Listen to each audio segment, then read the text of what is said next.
Hallo, welkom in Ter Apel. Mijn naam is René van den Heuvel. Ik ben Managing Director van Koek Weideven en we staan hier voor een schone ruimte in Ter Apel waar de productie plaatsvindt van klantspecifieke spoelen en transformatoren. Weideven is onderdeel van Koek. Koek is een Zwitsers moederbedrijf, 1990 gestart en een lange historie in het ontwikkelen en produceren van spoelen.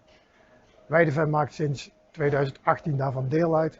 En wij zijn hier in Ter Apel gespecialiseerd in het ontwikkelen en het wikkelen en het verkopen van customized spoelen en trafo's voor de hoogfrequent, laagfrequent markt met baklakdraad, gewikkeld op een spoeldrager of als totale assembly. In Nederland zijn wij uniek in die vorm dat er geen enkel bedrijf is dat eenzelfde portfolio kan leveren zoals wij. Nou, wat wil een klant nog meer? Kom kijken of kom op de koffie. Dankjewel.